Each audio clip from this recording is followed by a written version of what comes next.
የማርቆስ ወንጌል ምዕራፍ 15 ወዲያውም ማለዳ የካህናት አለቆች ከሽማግሌዎችና ከጻፎች ከሸንጎውም ሁሉ ጋር ከተማከሩ በኋላ ኢየሱስን አሳስረው ወሰዱትና ለጲላጦስ አሳልፈው ሰጡት። ጲላጦስም አንተ የአይሁድ ንጉሥ ነህን ብሎ ጠየቀው። እርሱም አንተ አልክ ብሎ መለሰለት። የካህናት አለቆችም ብዙ ያሳጡት ነበር፣ እርሱ ግን ምንም አልመለሰም። ጲላጦስም ደግሞ አንዳች እንዳትመልስ እነሆ በስንት ነገር ያሳጡሃል ብሎ ጠየቀው።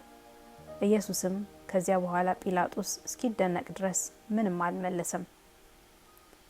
በዚያም በዓል የለመኑትን አንድ እስረኛ ይፈታላቸው ነበር። በአመፅም ነፍስ ከገደሉት ከአመፀኞች ጋር የታሰረ በርባን የተባለ ነበረ። ሕዝቡም ወጥተው እንደ ልማዱ ያደርግላቸው ዘንድ የጮሁ ይለምኑት ጀመር።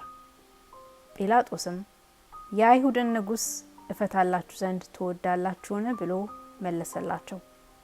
የካህናት አለቆች በቅንዓት አሳልፈው እንደሰጡት ያውቅ ነበርና። የካህናት አለቆች ግን በርባንን በእርሱ ፈንታ ይፍታላቸው ዘንድ ሕዝቡን አወኳቸው። ጲላጦስም ዳግመኛ መልሶ እንግዲህ የአይሁድ ንጉሥ የምትሉትን ምን ላድርገው ትወዳላችሁ አላቸው። እነርሱም ዳግመኛ ስቀለው እያሉ ጮሁ። ጲላጦስም ምን ላድርገው ያደረገው ክፋት ምንድን ነው አላቸው። እነርሱ ግን ስቀለው እያሉ ጩኸት አበዙ። ጲላጦስም የሕዝቡን ፈቃድ ሊያደርግ ወዶ በርባንን ፈታላቸው። ኢየሱስንም ገርፎ እንዲሰቀል አሳልፎ ሰጠ። ወታደሮችም ፕራይቶሪዮን ወደሚባል ግቢ ውስጥ ወሰዱት። ጭፍራውንም ሁሉ በአንድነት ጠሩ። ቀይ ልብስም አለበሱት፣ የሾህ አክሊልም ጎንጉነው ደፉበት። የአይሁድ ንጉሥ ሆይ ሰላም ላንተ ይሁን እያሉ እጅ ይነሱት ጀመር። ራሱንም በመቃ መቱት፣ ተፉበትም፣ ተንበርክከውም ሰገዱለት። ከተዘባበቱበትም በኋላ ቀዩን ልብስ ገፈፉት፣ ልብሱንም አለበሱት፣ ሊሰቅሉትም ወሰዱት። አንድ መንገድ አላፊም የአሌክስድሮስና የሩፎስ አባት ስምዖን የተባለ የቀሬና ሰው ከገጠር ሲመጣ መስቀሉን ይሸከም ዘንድ አስገደዱት። ትርጓሜውም የራስ ቅል ስፍራ ወደሚሆን ጎልጎታ ወደ ተባለው ስፍራ ወሰዱት። ከርቤም የተቀላቀለበትን የወይን ጠጅ እንዲጠጣ ሰጡት፣ እርሱ ግን አልተቀበለም። ሰቀሉትም። ልብሱንም ማን ማን እንዲወስድ ዕጣ ተጣጥለው ተካፈሉ። በሰቀሉትም ጊዜ 3 ሰዓት ነበረ። የክሱ ጽሕፈትም የአይሁድ ንጉሥ የሚል ተጽፎ ነበር። ከእርሱም ጋር 2 ወንበዶች አንዱን በቀኙ አንዱንም በግራው ሰቀሉ።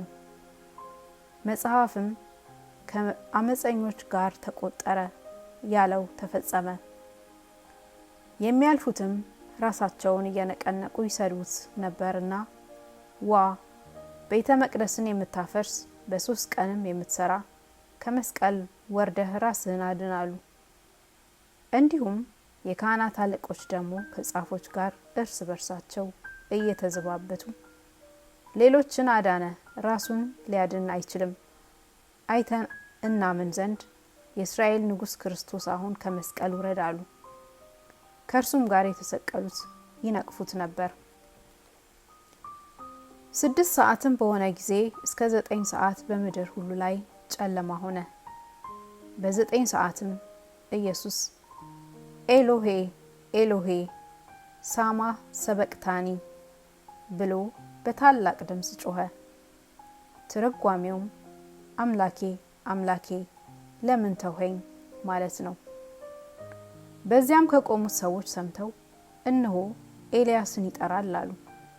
አንዱም ሮጦ ሆምጣጤ በሰነፍክ ሞላ፣ በመቃም አድርጎ ተው ኤልያስ ሊያወርድ ይመጣ እንደሆነ እኔ እያለ አጠጣው።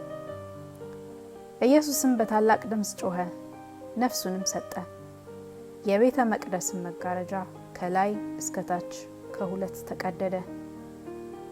በዚያም በአንጻሩ የቆመ የ100 አለቃ እንደዚህ ጮሆ ነፍሱን እንደሰጠ ባየ ጊዜ ይህ ሰው በእውነት የእግዚአብሔር ልጅ ነበረ አለ። ሴቶችም ደግሞ በሩቅ ሆነው ይመለከቱ ነበር። ከእነርሱም በገሊላ ሳለ ይከተሉትና ያገለገሉት የነበሩ መግደላዊት ማርያም፣ የታናሹ ያዕቆብና የዮሳም እናት ማርያም፣ ሰሎሜም ነበሩ። ከእነርሱም ጋር ወደ ኢየሩሳሌም የወጡ ሌሎች ብዙዎች ሴቶች ነበሩ።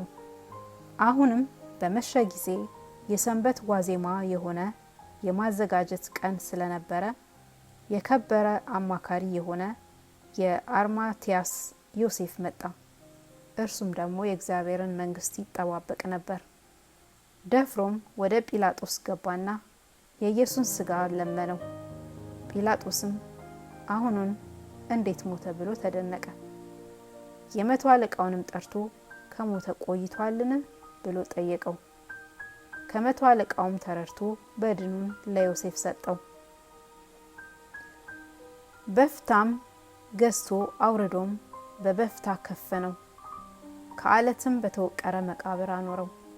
በመቃብሩም ደጃፍም ድንጋይ አንከባለለ። መግደላዊት ማርያም፣ የዮሳም እናት ማርያም ወዴት እንዳኖሩት ይመለከቱ ነበር።